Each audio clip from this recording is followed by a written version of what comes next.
My name is Isabella, and I'm 34 years old. 3 months after my husband's car accident left him with no memory of our marriage, I found photographs that fell from his gym bag, pictures of him with another woman, laughing and kissing. But it wasn't the affair that shattered me. It was the date printed on those photos, taken 4 months before his supposed amnesia. The moment I saw that timestamp, I realized the man I'd been nursing back to health had been lying about everything. What I discovered next turned my grief into something far more dangerous for him. If you're watching this right now, drop a comment below telling me where you're from, and make sure to hit that like button and subscribe to hear more stories. The fluorescent lights of St. Catherine's Hospital still haunt me. That sterile hallway where I first heard the words that would reshape my entire existence. Mrs. Torres, your husband is awake, but he doesn't remember you. I ran to Ethan's room, my heart pounding with relief that he was alive. But when I burst through that door, breathless and crying, he looked at me with empty eyes. Not confused eyes. Not frightened eyes. Empty ones. "Who are you?" he asked, his voice flat and distant. I collapsed into the chair beside his bed, gripping his hand even though he didn't squeeze back. "It's me. It's Isabella, your wife." The doctor pulled me aside 20 minutes later, his clipboard pressed against his chest like a shield. "Your husband has partial retrograde amnesia. The trauma from the accident has caused selective memory loss, particularly affecting emotional recall. He remembers facts, his name, his job, basic information, but the personal connections, the feelings, those are gone." "Will they come back?" I whispered, my voice breaking. "We can't say for certain. Memory restoration is unpredictable. Some patients recover fully. Others." He trailed off, leaving the devastating possibility hanging in the air. I took a leave of absence from my teaching position the next day. Ethan needed me. He was broken, fragile, lost. I would be the one to bring him back. The first weeks were exhausting. I created photo albums labeled by year, played our wedding video on repeat, cooked his favorite meals, lemon garlic chicken with roasted potatoes. I'd sit across from him at dinner, watching him eat mechanically while I told stories about our first date, our honeymoon in Santorini, the night he proposed on the Brooklyn Bridge. He'd nod politely. Sometimes he'd even laugh. But it was the laugh of a stranger being entertained by someone else's anecdote, not the warm, knowing laugh of a husband remembering his own life. "I feel like I'm reading someone else's life script," he said one evening, pushing his plate away. "Like you're telling me about characters in a movie." I forced myself to smile, even as tears threatened to spill. "It's okay. We'll get through this together." But the emotional distance grew wider each day. He avoided physical intimacy, turning away when I tried to kiss him, stiffening when I hugged him. At night, he'd sleep on the very edge of our king-sized bed, as far from me as possible, without falling off. His parents visited often, too often. His mother, Patricia, swept into our home like she owned it, reorganizing our kitchen cabinets and questioning my every decision. "Are you sure he should be eating that? Too much sodium." "Isabella, he needs his medication at exactly 6 p.m., not 6:15. Maybe you should let him have more independence. You're smothering him." I bit my tongue every single time, reminding myself that she was worried about her son. But the way she looked at me, with barely concealed contempt, made my skin crawl. One afternoon, as I walked her to the door, she paused and said quietly, "Maybe this accident is a sign. Maybe you two weren't meant to last." I closed the door and cried for an hour. Ethan began developing new personality traits that unsettled me. Before the accident, he'd been passionate, sometimes volatile, always intense. Now he was eerily calm, too polite, too measured. He started taking long walks alone after dinner, claiming he needed to clear his head. When I offered to join him, he'd decline with a gentle smile that somehow felt cruel. Our therapy sessions were supposed to help. Dr. Reeves, a middle-aged woman with kind eyes and an unreadable expression, would ask him questions while I sat in the corner, holding my breath. "How do you feel when Isabella shows you photos from your past?" Curious. Detached. Like I'm looking at someone else's memories. "And how does that make you feel, Isabella?" Dr. Reeves would turn to me. Like I'm losing him all over again. After one session, Dr. Reeves pulled me aside. "You're doing everything right. Your dedication is remarkable. But he's not getting better." She hesitated, choosing her words carefully. Sometimes amnesia frees people from lies they told themselves. It can be liberating for them. I didn't understand what she meant. Not then. 3 months after the accident, Ethan announced he wanted to join a gym. "I need to rebuild my strength. Find some mental clarity." I was thrilled. It was the first proactive step he'd taken toward recovery. I helped him pack his gym bag that evening: shorts, t-shirt, water bottle, towel. He zipped it up and slung it over his shoulder, and for a brief moment, I saw a flash of the old Ethan. Confident. Purposeful. "I'm proud of you," I said, touching his arm. He looked at me for a long moment, and I desperately hoped that maybe something was breaking through. But then he just smiled that polite, distant smile and left for his morning workout. That night, he did something he hadn't done since before the accident. He kissed my forehead. "You're a good person, Isabella," he whispered. It should have made me happy. Instead, it felt like a farewell. The next morning, I watched him leave for the gym through our bedroom window. He paused by his car, checking his phone, and when he looked up, I saw his reflection in the rearview mirror. He was smiling. But it wasn't the gentle smile he showed me. It was something else entirely. Something that made my blood run cold. I turned away from the window, telling myself I was imagining things. But deep down, in a place I was too afraid to acknowledge, I knew something was very, very wrong. It happened on a Tuesday morning while Ethan was at the gym. I was doing laundry, sorting through the pile of clothes he'd left on our bedroom floor. His gym bag sat unzipped on the chair, and as I lifted it to check the pockets, he always forgot receipts and loose change. A small manila envelope slipped out and hit the hardwood floor. Photographs scattered across the wood like fallen leaves. I froze, my breath catching in my throat. Even from where I stood, I could see what they were. My legs gave out. I sank to my knees and picked up the first photo, with trembling hands. Ethan, my husband, laughing with his head thrown back, his arm wrapped around a woman's waist. They were standing on a dock, a lake shimmering behind them, golden hour light painting them in warm tones. She was beautiful, long dark hair, delicate features, her head resting on his shoulder. She looked happy. He looked happy. I grabbed another photo, the two of them kissing, his hand cupping her face with a tenderness he hadn't shown me in, God, how long had it been? Another photo, them sitting on a porch swing, her hand intertwined with his. I noticed the necklace she wore, a ring dangling from a thin gold chain. I leaned closer, squinting. The design was familiar, ornate, with a small emerald in the center. My heart stopped. It was the same design as my wedding ring. My hands shook so violently that I dropped the photos. They fluttered back to the floor, and that's when I saw it. The detail that changed everything. In the bottom right corner of each photograph was a date stamp. Not from a phone. These were printed from an actual camera, the kind my father used to use. Digital dates embedded in the film processing. June 14th, 3 years ago. I stared at that date until the numbers blurred. 3 years ago. June. That was 4 months before Ethan's accident. 4 months before his supposed memory loss. 4 months before he claimed he couldn't remember our first year of marriage, couldn't remember our wedding day, couldn't remember me. The realization hit me like a physical blow. He remembered. He remembered everything. The amnesia started after the affair. Which meant what? That he'd been lying this entire time? That the blank stares and confused questions were all an act? I wanted to scream.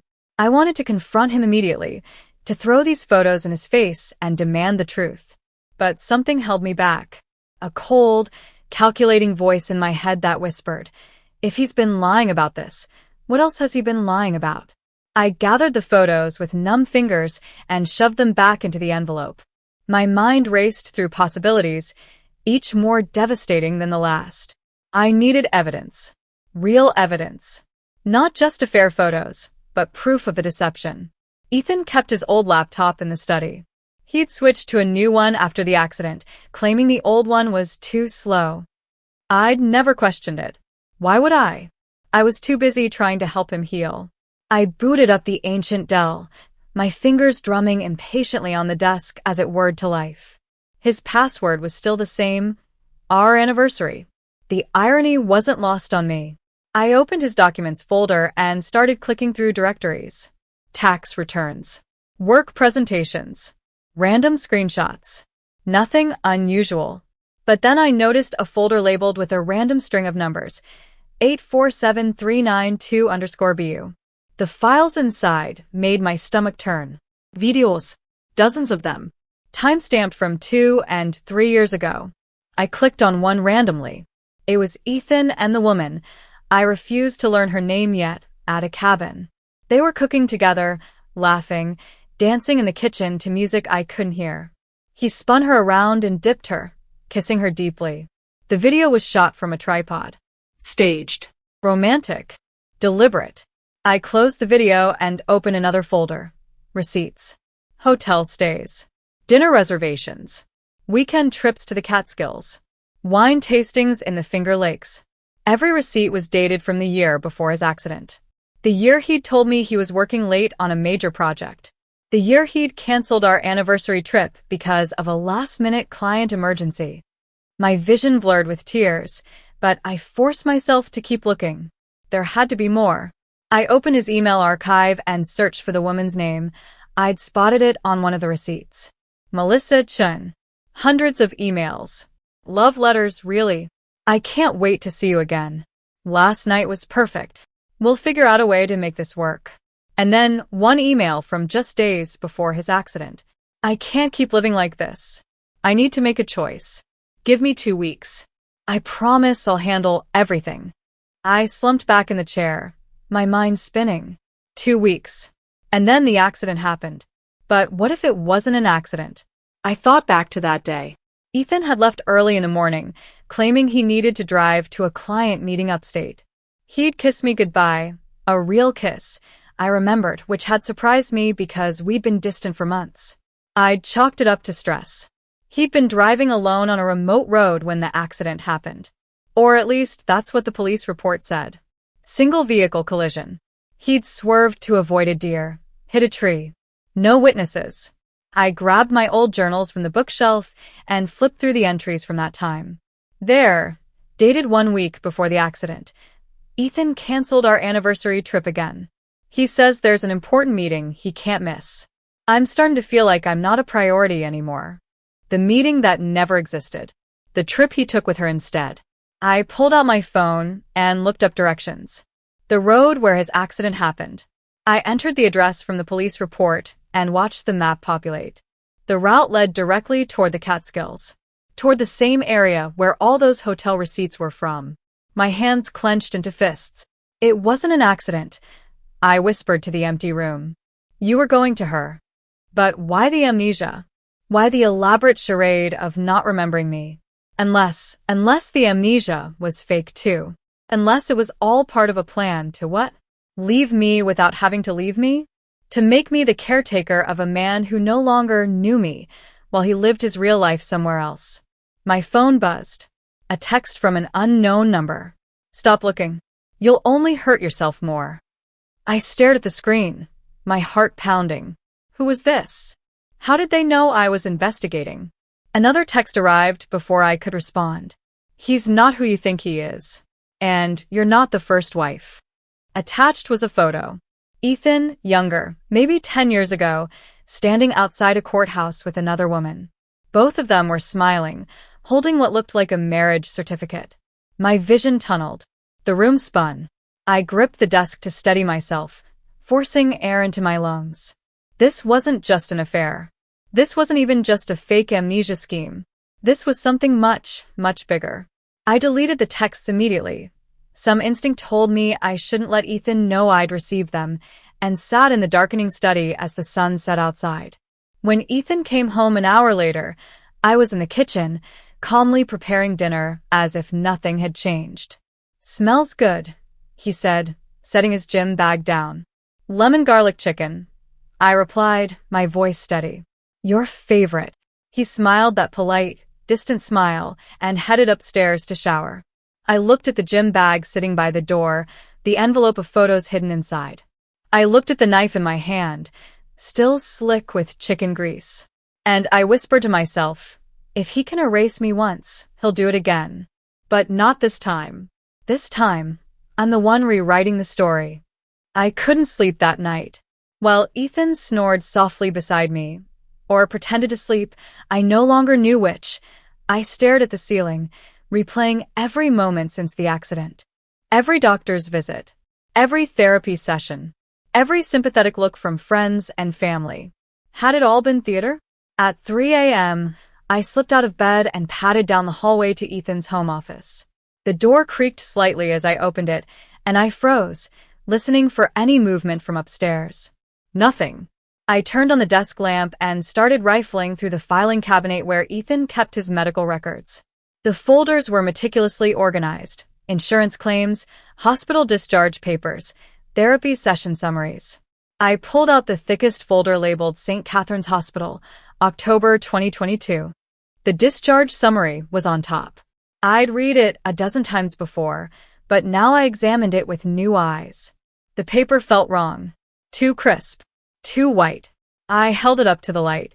The letterhead looked authentic, but when I compared it to an older medical bill from a routine checkup 2 years prior, I noticed subtle differences. The font was slightly off. The hospital logo's shade of blue didn't quite match. My pulse quickened. I kept digging. Buried in the middle of the stack was a single sheet that didn't match the others. It was folded in half and wedged between 2 pharmacy receipts. I unfolded it carefully. It was another discharge summary from St. Catherine's, dated 2 weeks before the accident. Not from the emergency room. From the outpatient psychiatric unit. Patient presents with moderate anxiety and situational stress related to major life decisions. No evidence of organic neurological damage or cognitive impairment.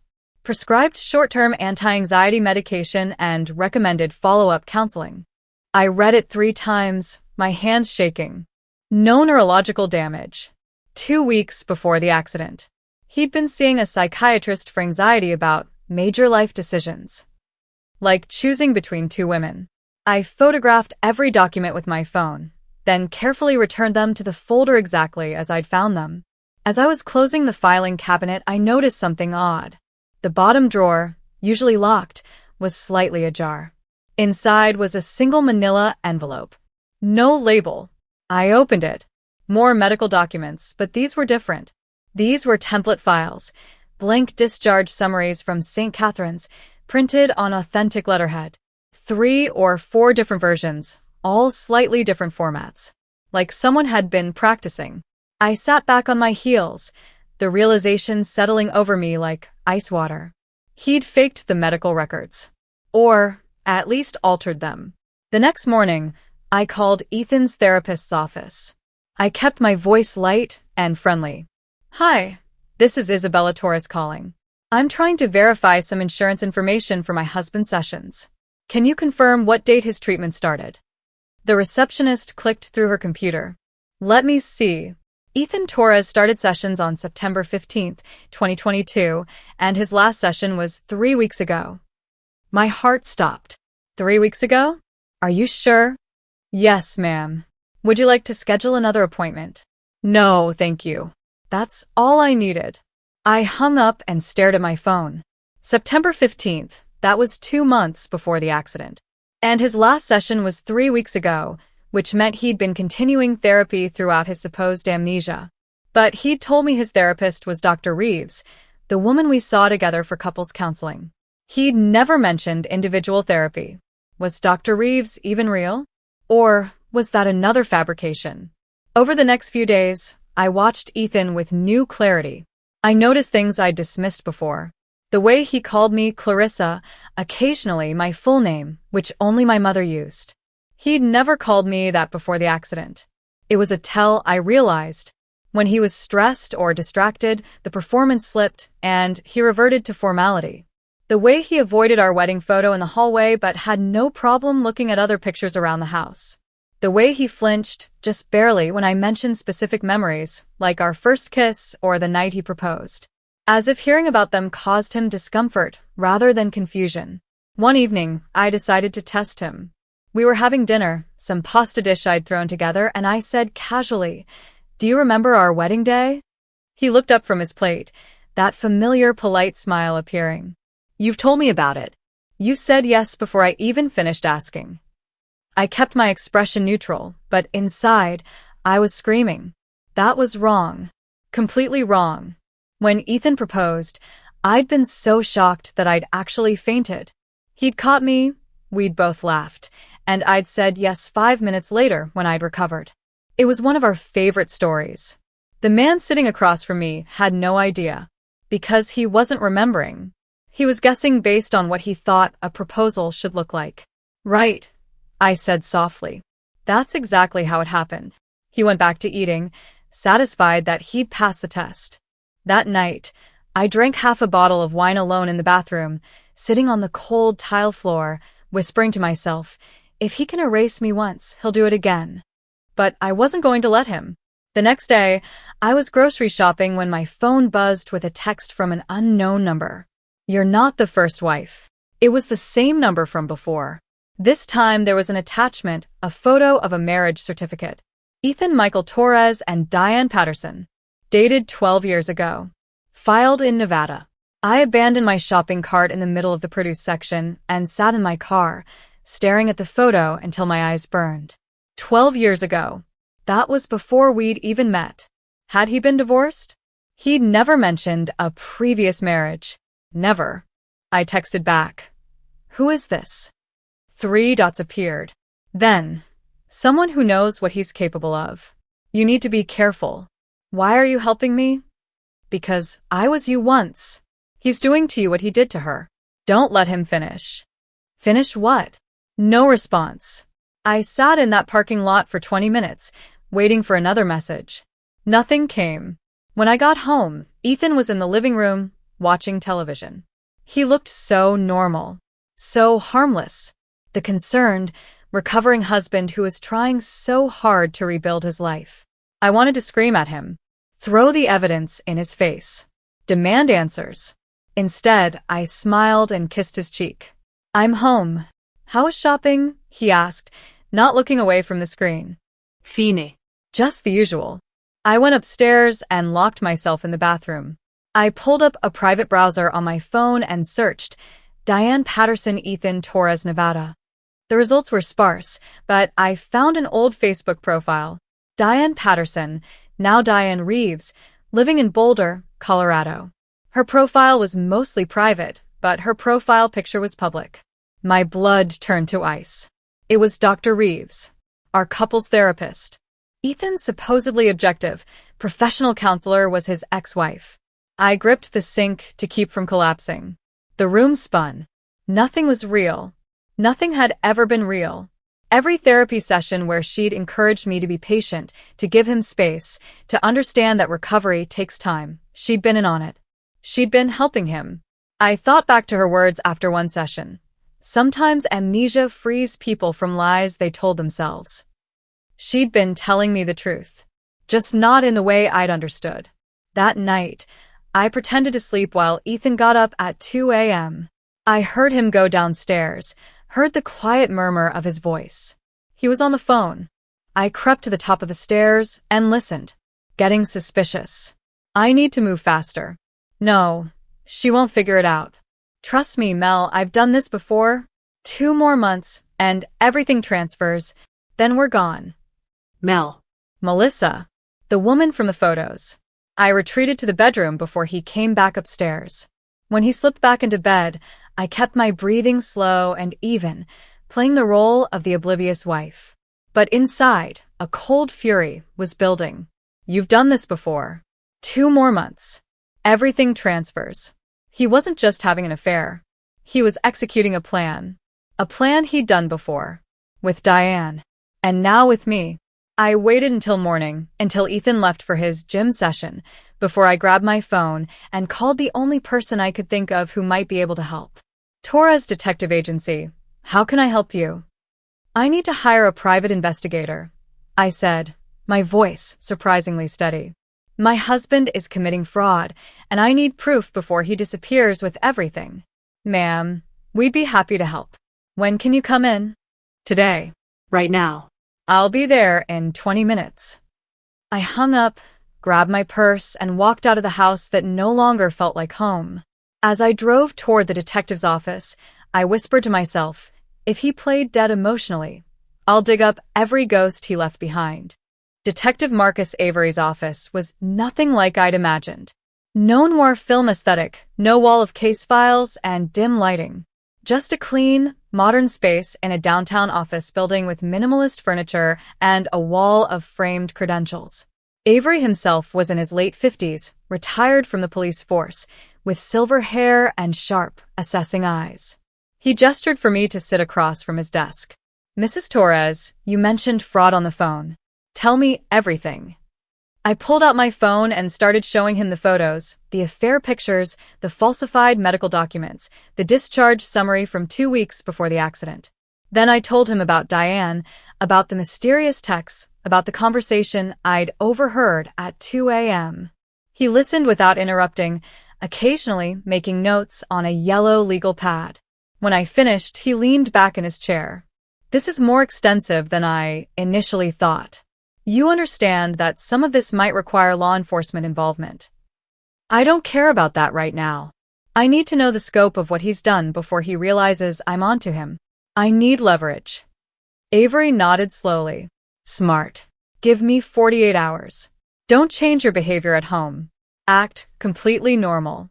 Can you do that? I thought about the years I'd spent taking care of a man who was performing amnesia. Yes. I can do that. 2 days later, Avery called me to come back to his office. The look on his face when I walked in told me everything I needed to know. This was bad. I'll start with the medical records, he said, sliding a folder across his desk. The hospital ID numbers on your husband's discharge papers from the accident? They don't exist in St. Catherine's system. I have a contact in their records department. These documents were never generated by the hospital. He created them himself? Or had someone create them? But it gets worse. That attending physician listed on the neurological assessment? Dr. Richard Chin? He died 5 years ago. I pressed my hand to my mouth. Your husband used a deceased doctor's credentials to fabricate medical evidence of a condition he doesn't have. That's not just fraud, Mrs. Torres. That's potential insurance fraud, disability fraud, and, depending on what claims he filed, possibly criminal fraud. What about the affair? The woman, Melissa? Avery flipped to another section of his file. Melissa Chen. Works as an insurance adjuster for Horizon Claims. And here's where it gets interesting. She was the adjuster assigned to your husband's car accident claim. The room tilted slightly. She processed his own fraudulent claim? Correct. And I pulled the records from DMV and insurance databases. Her personal car insurance and your husband's accident claim were filed by the same agent on the same day, October 15th, 2022. They coordinated it. That's my assessment, yes. Avery pulled out another document. I also looked into his financial records, the ones that are public anyway. Your husband opened 3 offshore accounts in the last 2 years. 2 in the Cayman Islands, 1 in Switzerland. He's been funneling money out of your joint accounts through something called investment opportunities. I thought back to all the times Ethan had mentioned investing in cryptocurrency or startup opportunities. I'd trusted him. I'd signed papers without reading them carefully. How much? I asked, my voice barely a whisper. Conservatively? About $340,000 from what I can trace. The number hit me like a physical blow. That was our savings. My inheritance from my grandmother. The money we were supposed to use to buy a bigger house, to start a family. There's one more thing, Avery said quietly. I tracked down the storage facility your husband rented after the accident. He told you it was for old work files, correct? I nodded. I spoke with the security guard there. Your husband visited that facility last week. I obtained footage. He turned his laptop around. The timestamp showed 6 days ago, late evening. Ethan pulled up in his car, opened the storage unit, and spent 40 minutes inside. When he emerged, he was carrying a medium-sized duffel bag that hadn't been there when he went in. What was in the bag? I can't say for certain, but based on the weight and how he carried it, I'd guess cash. Lots of it. He's preparing to run. That would be my conclusion. I sat back, processing everything. The false amnesia, the fraudulent medical records, the offshore accounts, the accomplice girlfriend who worked in insurance, the storage unit full of cash. Ethan hadn't just been having an affair. He'd been methodically planning an exit strategy. And I'd been too busy playing the devoted wife to see it. What do? I asked. Avery pulled out a different folder. First, we protect your assets. I have contacts with a lawyer who specializes in these situations. You need to immediately freeze all joint accounts, close shared credit cards, and transfer any remaining marital assets into a trust under your name only. Won't that tip him off? Possibly. But if you don't do it now, he'll clean you out before you can blink. The legal route takes time, and time is something you don't have. I took the lawyer's information with shaking hands. Second, Avery continued, we need to document everything without him knowing.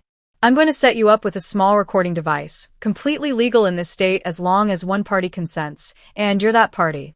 Wear it whenever you're around him. We need him to slip up, to say something incriminating.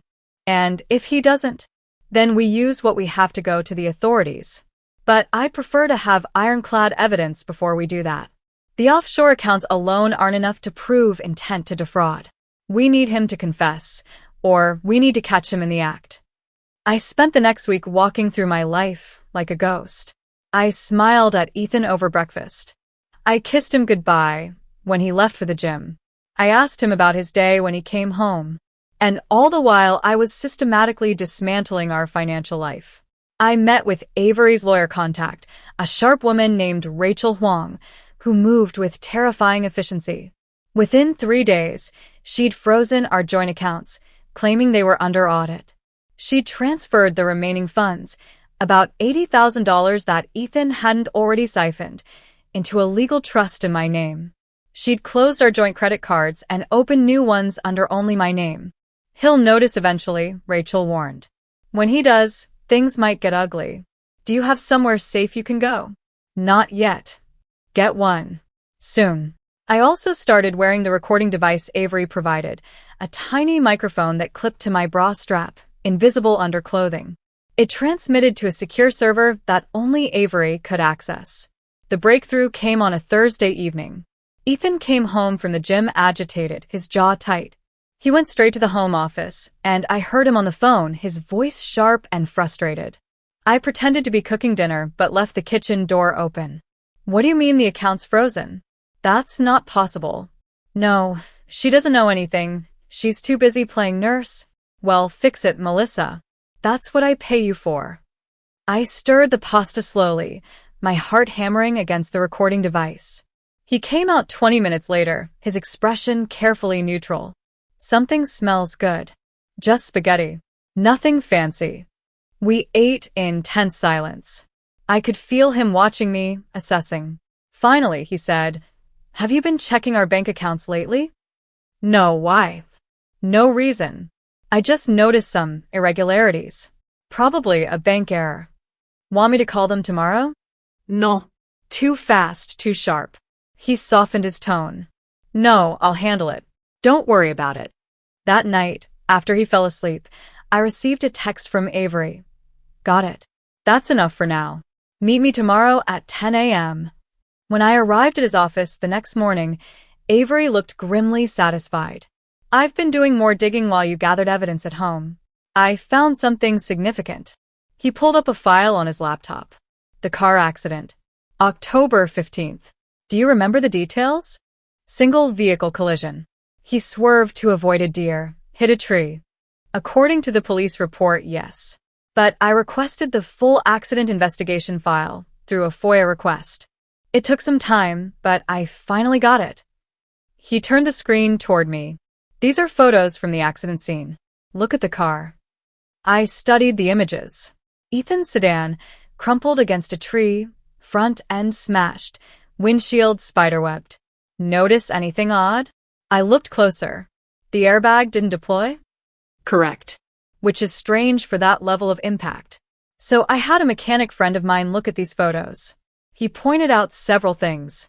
The damage pattern is inconsistent with hitting a tree at speed. The impact angle is wrong. And most tellingly, he zoomed in on a detail. There are no skid marks from braking. None. What does that mean? It means the accident was staged. He deliberately crashed his car at low speed, probably rolled it gently into the tree, then called it in. The damage looks dramatic, but it's actually relatively minor. No real injuries, no airbag deployment, no hard collision. But the hospital records said. The hospital records are fake, remember? He was never seriously injured. He walked into that hospital, complained of head pain and confusion, and then created false documentation to support a traumatic brain injury diagnosis. I stared at the photos, my vision blurring. Why? Why stage an accident? Because he needed legal cover. Think about it, if he just disappeared with your money, you could report him missing, file for fraud, hunt him down. But if he had a documented medical event that caused amnesia, he becomes a victim. Someone to be pitted, not prosecuted. And while everyone's focused on his recovery, he empties your accounts and builds a new life with his mistress. But he couldn't just disappear eventually. People would look for him. Avery's expression darkened. Mrs. Torres, I need to ask you something difficult. Did your husband have any life insurance policies? Yes. A large one through his company. $2 million, I think. Why? And you're the beneficiary? Of course. We're married. Avery closed his laptop slowly. I want you to go home, pack a bag, and stay somewhere he can't find you for the next few days. Today. Right now. What? Why? Because I think the amnesia was never the endgame. I think he was building towards something else. And I think you might be in real danger. The blood drained from my face. You think he was going to? I don't know. But staged accidents, fake medical records, offshore accounts, and a $2 million life insurance policy with you as the beneficiary? That's not a man planning to divorce you. That's a man planning to make you disappear. I drove home in a daze, Avery's words echoing in my head. When I pulled into the driveway, Ethan's car was there. He wasn't supposed to be home. I walked in through the front door, my keys jingling too loud in the silence. Ethan? He appeared at the top of the stairs, his expression unreadable. We need to talk, Clarissa. My blood ran cold. He never called me that. About what? He descended the stairs slowly, deliberately, each step measured. About why our bank accounts are frozen. About why you've been meeting with lawyers. About why you think I don't know what you're doing. I backed toward the door, my hand reaching for my phone. He smiled, and it wasn't the polite, distant smile I'd grown used to. It was the smile from the photos. The real Ethan. Did you really think I would notice? He asked softly. I've been 3 steps ahead of you this entire time. My fingers found my phone. I pressed the emergency button blindly, praying. The thing is, Isabella, he continued, using my real name for the first time in months, you were never supposed to figure this out. You were supposed to be the grieving widow who everyone felt sorry for. But you just had to go digging. The police are on their way? I lied. He laughed. No, they're not. But it doesn't matter. By tomorrow, I'll be gone, and you'll have nothing. No money, no evidence, no proof. Just the word of a crazy woman whose husband tragically lost his memory. I have proof. I have everything. Do you? He pulled out his phone. Because I have texts from you begging me not to leave. Emails about your paranoid delusions. Medical records, real ones, documenting your increasingly erratic behavior. Who do you think they'll believe? The brain-injured victim or the unstable wife? The room spun. He'd been building a counter-narrative, setting me up to look like the crazy one. My phone buzzed in my hand. A text from Avery. Police en route. Stall him. I'd had the emergency recording activated this whole time. You're right, I said quietly, buying time. I have nothing. You win. He studied me suspiciously. Just like that. Just like that. I'm tired, Ethan. I'm tired of fighting. Take whatever you want. I don't care anymore. He relaxed slightly, the predatory tension easing. Smart choice. For what it's worth, this wasn't personal. You were just convenient. The right timing, the right financial situation. How many times have you done this? He smiled. You're the third. Diane was the first, but I was sloppy. She figured it out too soon. The second one. He shrugged. She didn't figure it out at all.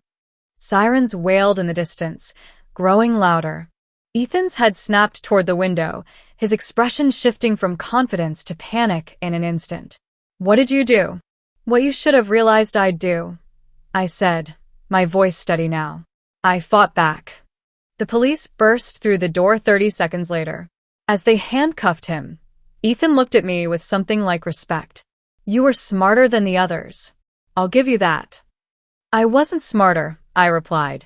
I was just angrier. They led him away, and I sank onto the couch, my entire body shaking. Detective Avery arrived 20 minutes later with a team of investigators. We got everything on the recording, Mrs. Torres. His confession, the mention of previous victims, the threats. Combined with the evidence we've already gathered, he's looking at 15 to 20 years minimum. What about the others? The previous wives? We'll investigate. If what he said is true, this case just got much bigger. I nodded numbly. What happens now? Now. Avery sat down across from me, his expression gentle. Now you rebuild. And you do it with every penny of that money he tried to steal. The courts will freeze his assets, and you, as the legal spouse, will have first claim on everything. The settlement will be substantial. I don't want his money. It's all tainted. Then donate it. Start a foundation for fraud victims. But don't let him take anything more from you, Mrs. Torres. You've lost enough. As the investigators combed through my house, cataloging evidence, I thought about Avery's earlier words in the car. Ma'am, you're about to be very wealthy. I didn't feel wealthy. I felt hollowed out, excavated, empty. But I also felt something else, something I hadn't felt in months. I felt free. The days following Ethan's arrest blurred together. Detective Avery worked tirelessly, pulling threads I hadn't even known existed. Each discovery felt like another knife wound, reopening trauma I thought had already reached its limit. I sat in Avery's office 3 days after the arrest, watching him lay out photographs across his desk like a macabre puzzle. These are from the accident scene investigation, he explained, pointing to an image of Ethan's crumpled sedan. I had our forensic consultant examine them more closely. Look here. He zoomed in on the car's interior. No blood traces anywhere. Not on the steering wheel, not on the non-deployed airbag, nowhere. For someone who supposedly suffered a traumatic brain injury severe enough to cause amnesia, that's impossible. Maybe he was just lucky? Mrs. Torres, I pulled the paramedic report. The signature belongs to someone named James Mitchell. I tracked him down. He's not a paramedic. He's a handwriting analyst who creates dummy templates for insurance training simulations. My stomach turned. A fake paramedic report? Completely fabricated. And here's where it gets more interesting. Avery pulled up another file on his laptop. I accessed your husband's hospital intake records, the real ones, not the ones he created. He checked himself into St. Catherine's claiming neck pain and confusion. But the attending physician's notes say, and I quote, patient alert and oriented. No signs of head trauma. Recommended CT scan. Patient refused. He refused the scan that would have proven he wasn't injured. Exactly. He knew what he was doing. He created just enough of a paper trail to make the amnesia claim believable, but not enough actual medical testing to disprove it. I stared at the documents, my hands trembling. What about Melissa? How deep does her involvement go? Avery's expression darkened. Deeper than I initially thought. I pulled her employment records from Horizon Claims. She's been working there for 8 years, and in that time, she's processed exactly 17 accident claims that later turned out to be fraudulent. Your husband's was number 18. She's done this before. Multiple times. We believe she's part of a larger insurance fraud ring. The FBI is now involved. But specifically regarding your case, he slid another document across the desk. She listed herself as your husband's emergency contact under a different last name. Sarah Blake. I picked up the paper, reading the intake form. There it was in black and white. Emergency contact, Sarah Blake. Relationship, sister. She had full medical decision-making power during his supposed recovery. She could have authorized any treatment, signed any paperwork, without you even knowing. The betrayal cut deeper. While I'd been agonizing over every therapy session, every medication, every small sign of improvement, Melissa had been pulling strings behind the scenes, orchestrating the entire charade. There's more, Avery said quietly. Your husband used an alias to purchase property before the accident. Aaron Blake. I found the deed, a lakeside cabin in the Catskills, purchased 1 week before the crash. The cabin from the photos. The same one. And Mrs. Torres, the purchase was made with a cashier's check for $180,000. Money that came from a joint account he'd opened in your name, without your knowledge. I closed my eyes, breathing slowly. He stole from me to buy a love nest. I'm sorry. I know this is difficult. I thought back to the weeks after his accident, sitting in that hospital room, holding his hand while he stared at me like a stranger. All of it had been calculated. The distant looks, the confused questions, the emotional withdrawal, it was all performance art. What about the day of the accident? I asked. Can you prove it was staged? I believe so. I reconstructed his timeline using cell tower data and GPS from his phone, which he conveniently lost in the accident, but I was able to recover data from the carrier. He left her house at 6:47 a.m., claiming he had a client meeting. But his phone pinged towers heading toward the Catskills, not toward any client location. Avery pulled up a map on his screen, showing a red line tracking Ethan's route. He stopped at a gas station at 8:15 a.m. Security footage shows him filling a small container with gasoline. Then he drove to this location. He pointed to a spot on the map, remote section of Route 28, and at 9:33 a.m., his phone went dead. He destroyed it. Or disabled it. Either way, no more tracking. But here's the crucial part. The accident was reported at 10:47 a.m. by a passing motorist. That's over an hour of unaccounted time. I believe he spent that hour staging the crash, disabling the airbag system, positioning the car against a tree at the right angle, creating damage that looked dramatic but wasn't life-threatening. I pictured Ethan, cold and methodical, orchestrating his own fake accident. Not panicked, not scared, just calculating. The 911 call transcript is interesting too, Avery continued. The motorist who reported it said your husband was conscious, walking around, examining the car. He only claimed to be confused when the ambulance arrived. Performance, I whispered. Precisely. And one more thing, I found this in his storage unit. Avery pulled out an evidence bag containing a small notebook. It's a planning document.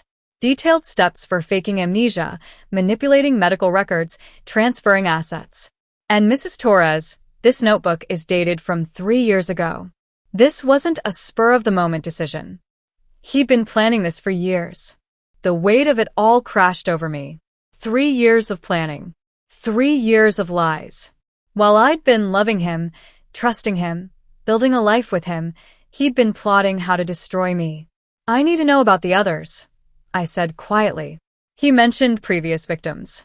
Who were they? Avery closed the laptop, his expression grim. That's going to be the focus of our next conversation. Because what we've uncovered about Diane Patterson and the second wife, Mrs. Torres, your husband isn't just a con artist. He's something much more dangerous. The next week, I became someone I didn't recognize. Under Avery's guidance and Rachel Huang's legal protection, I executed a plan that would have seemed impossible to the woman I'd been 6 months ago, the devoted wife playing nurse to her injured husband. Rachel worked quickly to secure my assets. Every penny that Ethan hadn't already transferred to offshore accounts was now locked in an irrevocable trust under my sole control. The joint credit cards were closed. The house title was transferred entirely to my name through an emergency court order, citing his arrest and fraud charges. He'll try to claim marital assets when this goes to trial, Rachel warned during one of our meetings. But given the criminal charges and the evidence of fraud, you have a strong case for keeping everything. I don't care about the money, I said, and I meant it. I care about making sure he can't do this to anyone else. Then we need to be strategic. The DA is building a criminal case, but we need to ensure your civil case is airtight too. That means gathering every piece of evidence, every witness, every document. Detective Avery had been busy with exactly that. He tracked down Diane Patterson, Dr. Reeves, as I'd known her, in Boulder, Colorado. She'd agreed to testify in exchange for immunity from prosecution for her role in our couple's therapy sessions. She claimed she didn't know the full extent of his plan. Avery told me over the phone. She thought she was just helping him exit a marriage he felt trapped in. But she admits to falsifying therapy notes and encouraging you to be patient when she knew he was faking. What about the second wife? The one he mentioned. That's where it gets complicated. Her name was Jennifer Hartley. She married Ethan 7 years ago in Oregon under his Aaron Blake alias. They were married for 2 years before she died in a hiking accident. My blood ran cold. Died. Officially ruled accidental. She fell from a cliff during a solo hike in the Columbia River Gorge. But given what we know now, the FBI is reopening the investigation. I sat down heavily, my legs giving out. You think he killed her? I think the circumstances warrant a closer look. She had a $500,000 life insurance policy with him as the beneficiary. He collected the money, moved to New York, changed his name back to Ethan Torres, and 2 years later, married you. The room spun. I'd been married to a possible murderer. I'd shared a bed with him, cooked meals for him, believed his lies. Mrs. Torres, I need you to focus. We're going to use this information, but carefully. Right now, Ethan's in custody on fraud charges. The life insurance angle and Jennifer's death, that's a longer investigation. But we can use the pattern to demonstrate premeditation and danger.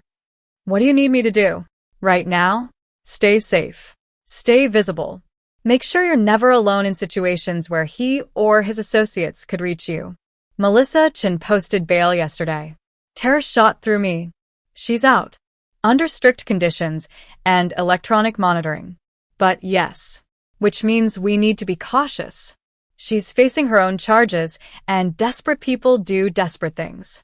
I spent the next several days in a hotel under a fake name, per Avery's instructions. Rachel arranged for a security detail, a stern-faced woman named Martinez who sat outside my door and accompanied me everywhere. During that time, I did something I never thought I'd do. I started going through every memory of my marriage, looking for signs I'd missed. The late-night phone calls he claimed were work. The weekend conferences that I never attended. The way he'd sometimes call me by the wrong name and then laugh it off as exhaustion. I found our old credit card statements and highlighted every suspicious charge. Dinners for 2 in cities where he'd claimed to be in meetings. Hotel rooms booked during times when he'd told me he was staying with colleagues. Jewelry purchases I'd never received. The evidence of his double life was everywhere. I'd just been too trusting, too in love, to see it. One evening, my phone rang. Unknown number.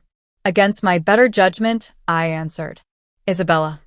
It was Melissa's voice, tight with anxiety. We need to talk. I have nothing to say to you. Please. Just listen. He's planning something. From inside. I sat up straighter, gesturing for Martinez to come closer. What do you mean? He's got people on the outside. Friends from his old insurance fraud network. They're planning to. Her voice broke. Look, I didn't know how bad this was. I thought we were just helping him get out of an unhappy marriage. But the FBI showed me things. About Jennifer. About others. Isabella, you're in danger. Why should I believe you? Because I'm next on his list. He set me up to take the fall for everything. I just figured out. All those offshore accounts? They're in my name, not his. The fake medical records? My fingerprints are on them because he had me deliver them to the hospital administrator as part of my job. He's making sure that if this falls apart, I go down and he walks. I gripped the phone tighter. Tell me what he's planning. There's a guy. Someone he knew from his time in Oregon. He's dangerous. Ethan told me once that this guy solved problems for people. I think he's been contacted. To do what? Melissa's voice dropped to a whisper. To make sure you don't testify. Isabella, you need to tell your detective. You need protection better than what you have. The call ended abruptly. I immediately called Avery and relayed everything. Within 2 hours, my security detail doubled and Melissa was brought in for questioning. Her testimony changed everything. She brought documentation of the insurance fraud ring, names of other participants, and, most damning, recorded phone calls between her and Ethan where he explicitly discussed his plans to frame her. He's been playing everyone, Avery said after interviewing her. Diane, Melissa, you, probably Jennifer too. He finds women who either have money or access to money, marries them, manipulates them, and then when he's extracted everything he can, he disappears. Sometimes permanently. What happens now? Now we go on offense. The DA is upgrading charges to include conspiracy, racketeering, and they're seriously looking at murder charges related to Jennifer Hartley. But Mrs. Torres, I need to ask, are you willing to testify? Because if we go to trial, you'll have to face him.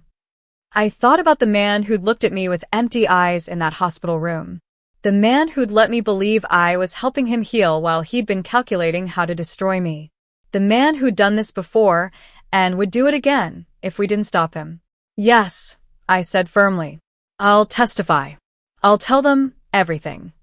The preliminary hearing was set for 3 weeks later.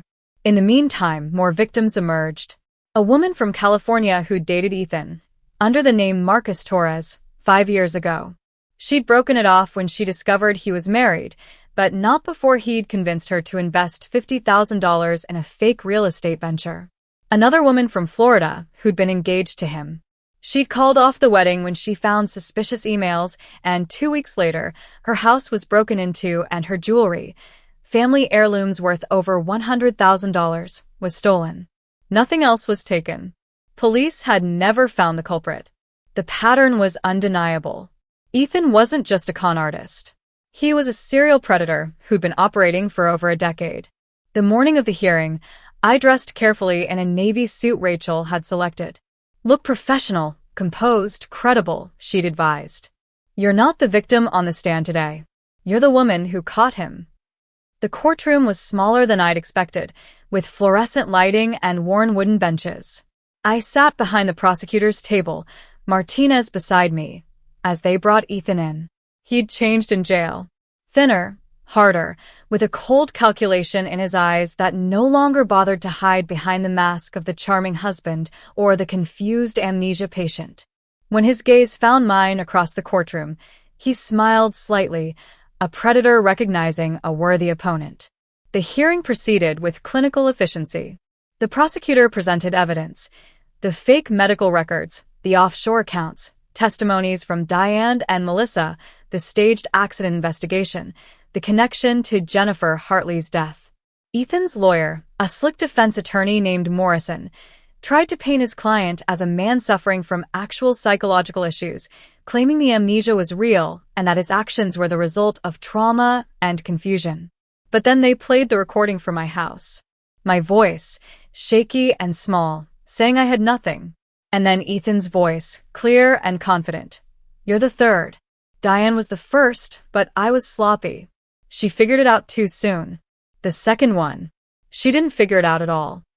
The courtroom fell silent as his confession echoed through the space. When it was my turn to testify, I walked to the stand with my head high. I placed my hand on the Bible and swore to tell the truth, something Ethan had never done in his entire life. The prosecutor asked me to describe the day I found the photos. I did, keeping my voice steady. Then the days after, discovering the fake medical records, hiring Detective Avery, wearing the recording device.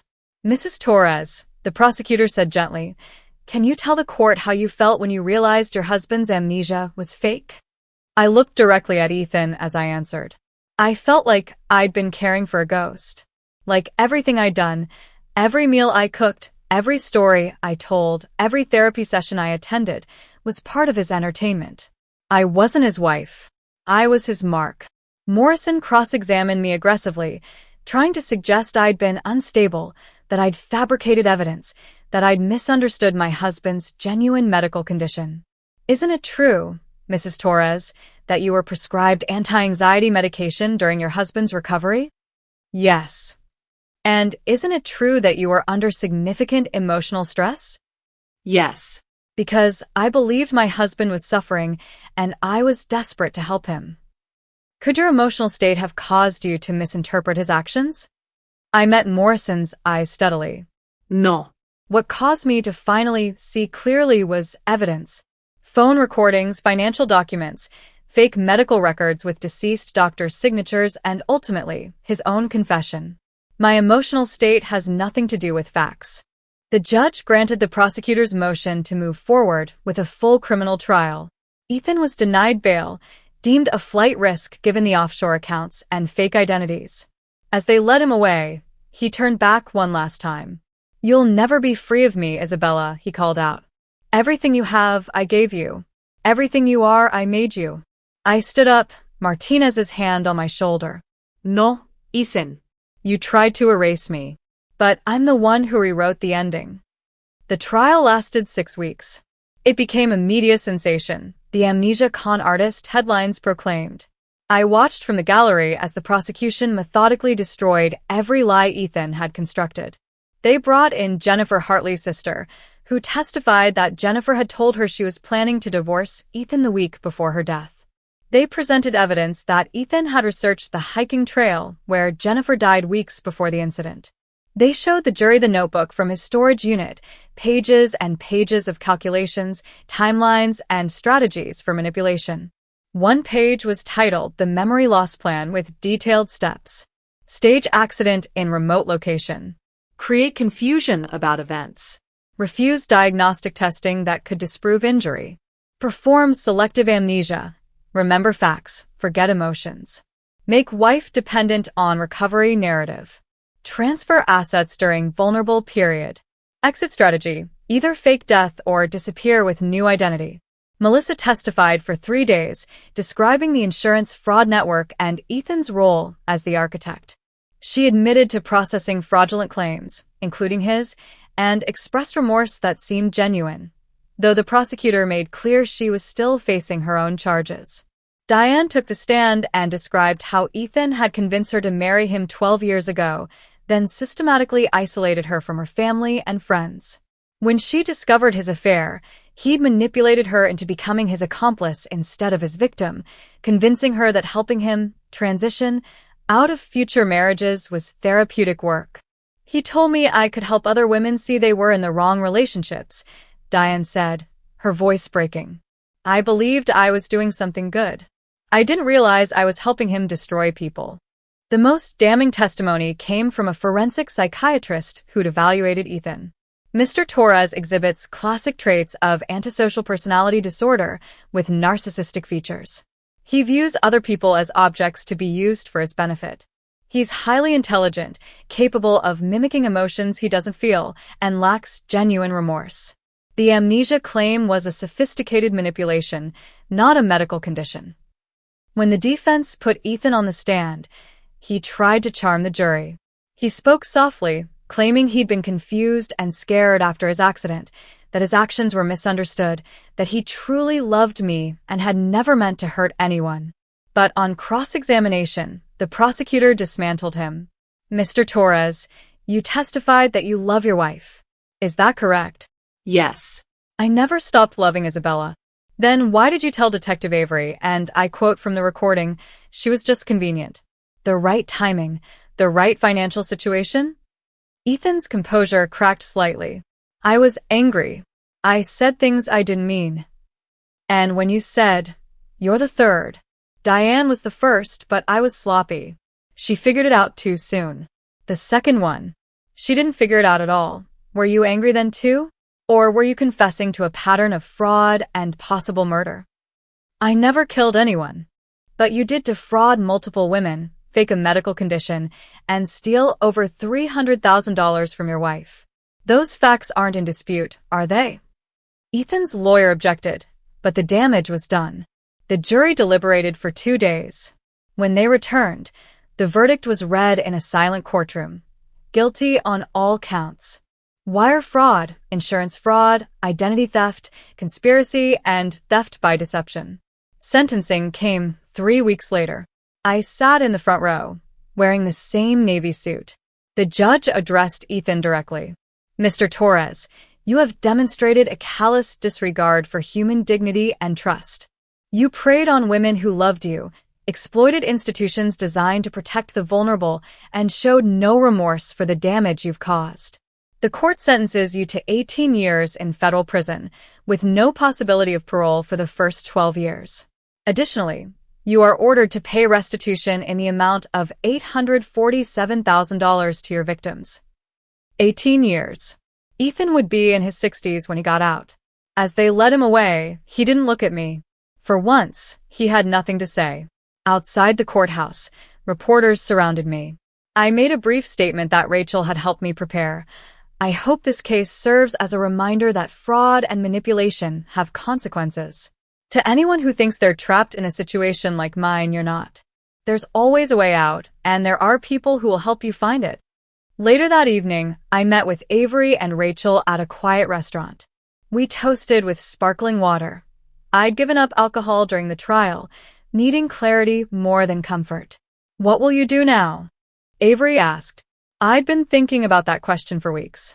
The house was mine.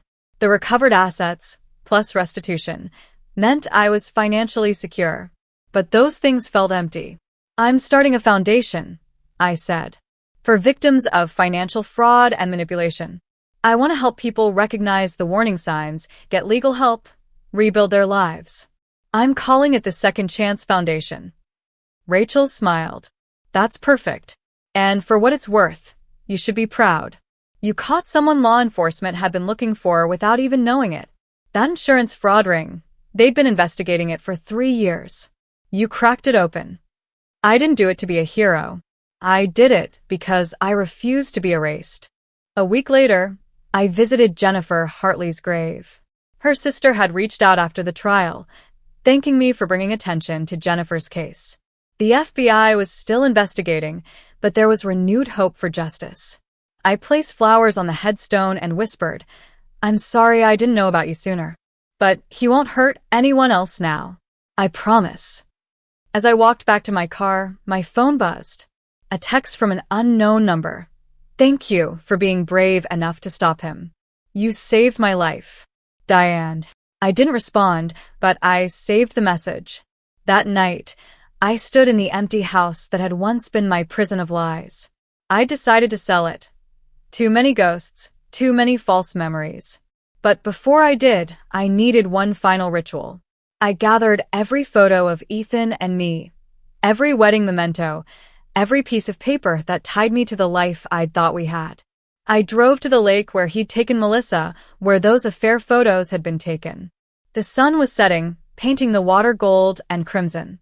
I built a small fire at the edge of the shore and fed the memories into the flames. Pictures curled and blackened. Papers turned to ash.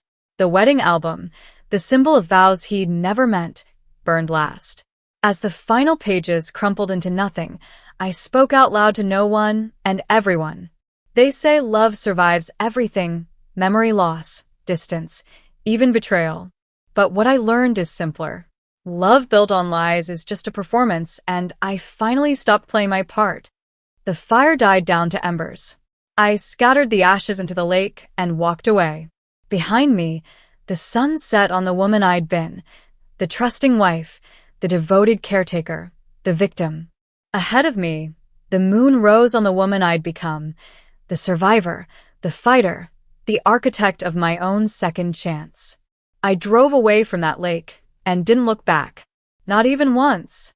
Like this video if this story moved you, and subscribe for more true stories about betrayal, survival, and the strength it takes to rewrite your own ending.